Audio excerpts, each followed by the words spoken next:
I guess last, I just want to touch briefly on, because speaking of 90s, Andrew Cuomo. Yeah. You know, Cynthia Nixon, I mean, she's come out of the gate much stronger than I expected. Um, I do think with Gillibrand, I want to bring her in this. Like, look, I'm not. I think to some extent, I mean, unless it's somebody like Andrew Cuomo, who is just really, in my view, just fundamentally untrustable. So even if he is moving left, I want him gone and I want him to lose, because I just think he fundamentally is both not trustworthy and actually is, to the extent he's committed to anything, he is committed to a, very right wing, very finance, real estate, and charter school oriented, with some nods to social liberalism. Like, that's what his politics are. Maybe somebody like Gillibrand, Right. She's reading the same things that everybody else is reading, and just like some aspects of the sort of, liberal elite, for lack of a better phrase, they're following the trends and they're moving a bit more left, and they are reading, smart professors who are advocating, postal banking. I mean, these people are not immutable and uninfluenceable. But at the same time, to me, there is a rubber meets the road thing in that she did endorse Cuomo, and that does kind of reinforce, her allegiance, I think, to, a really broken system. But I just want to know, what do you, I mean, at the very least, is Cynthia Nixon any hopes? Because I think he was gearing up. He did have 2020 ambitions, as delusional as they may be. Is she at the very least totally kneecapping them? Could she actually win? And what is de Blasio's role in all of this? Those are like the three things I'd like you to ring on before we close. Well, I'll start with the last, Yeah. which is, I think it's pretty obvious when the two political consultants who engineered de Blasio's successful 2013 mayoral run, Bill Hires and Rebecca Katz, are at the helm of Cynthia Nixon's campaign, that this is at the very least going on with de Blasio's blessing, right? I mean, if de Blasio, I'm not like super well sourced in that world to the degree that I can say, like, I'm hearing that he gave her the nod. We do have de Blasio telling Naomi Kahn a couple of months before Cynthia Nixon's announcement that he wanted a vibrant primary for Cuomo. That's not something that you ordinarily hear Democrats saying about an incumbent Democratic governor. Right. I think that her run is modeled on de Blasio. I think it's modeled on the understanding that Andrew Cuomo's hold on Metro New York, which really sank Zephyr Teachout, is not unshakable. And I think one of the really remarkable things, and to get to the second question, whether she's electable as governor, I think one of the really remarkable things about Cynthia Nixon is that, people sometimes sort of, they kind of they look at a figure like Bernie and they're like, I know his heart is in the right place on racial justice. I wish he would just say it a little more. And Cynthia Nixon says it all the time. Mm-hmm. I mean, she really, every speech she gives hits corporate Democrats, hits establishment Democrats, talks about taking on finance and real estate in New York, talks about universal benefits, ambitious progressive legislation, and then talks about how they intersect with housing segregation for black families in New York City who are getting pushed out of their neighborhoods. Right. And talks about how they intersect with the school to prison pipeline. Right. And so that is such a prominent part of her stump speech that they can't ever really use that against her. And that, I think, the way she been, talked about how we need to legalize marijuana. I mean, across the board, that's the right policy, but she connected it specifically to the already, the de facto realities in a place like New York, that things like arrests for marijuana were, you could go to a time when it was not decriminalized and it was illegal, and you could walk around certain neighborhoods and smell it everywhere, and it was just not going to be enforced. And in other neighborhoods, neighborhoods of color and working class neighborhoods, that was the opening door of stop and frisk and all the rest. So I mean, she zeroed right in on both the policy that's universally right and the racial disparities of it, and she has been doing a pretty good job of that.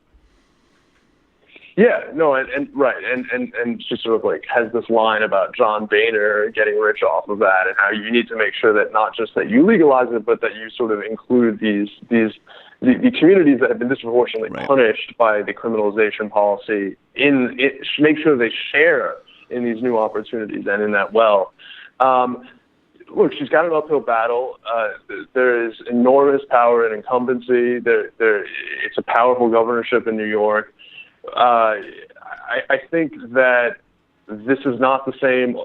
If I were reading tea leaves, and first of all, she shaved 16 points off of Cuomo's lead in a poll within 3 weeks. I mean, from the start of her campaign to right around when she got the Working Families Party endorsement. That's pretty significant. That means that she's getting out there, that there's a little bit more name recognition there. Mm-hmm. This is not this is a post-Bernie Sanders New York primary electorate. So it's not the same thing as in 2014. And you have a governor running for a third term. So a third term, like most states don't even allow that, or maybe not most, but a ton of them significant don't. Amount, yeah. And you also have the fact that he's now in this dance where whatever progressive not pivot he makes, because he is just an incredibly calculating person, and that should be used to everybody's advantage, and that can have good dividends, right? But the story is always, he just gave parolees, however many tens of thousands of parolees the right to vote. Cynthia Nixon's doing a good job. And so that's kind of an awkward dance that I don't know that he had to do when he was up against Zephyr, because a lot of the stuff that with Zephyr, it was sort of future promises, and then people got burned.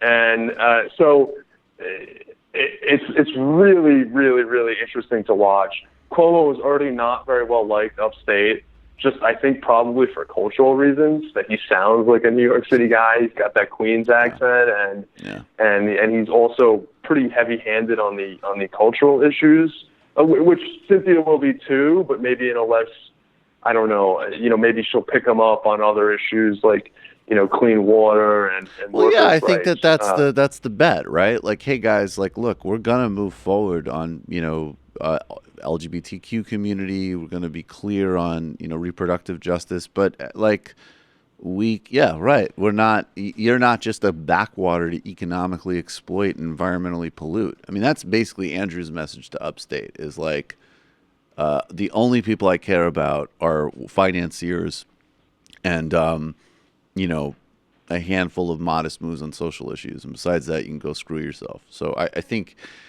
I mean, it would make sense to me that would be like kind of the fair, trade-off. And I don't know if New York, there's a difference between people being a bit more, moderate or conservative or slow-moving versus like reactionary.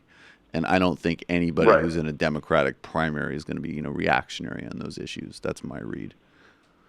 Oh yeah, definitely not in the primary. Definitely not in the primary. And I think the New York GOP is just in such shambles at this point that talking about the general seriously is just it's pretty hard to imagine, especially in a midterm year like this with the national environment. Look, and I'll leave it on this. I'm looking very closely at the race because I think it would be. There aren't a ton of great progressive proofs of concept yet on in a challenging primary or in a swing district or something like that, where the left candidate won the primary and then won the general, and then people can then point to that and say, look, this approach, it doesn't just work with Pramila Jayapal in Seattle.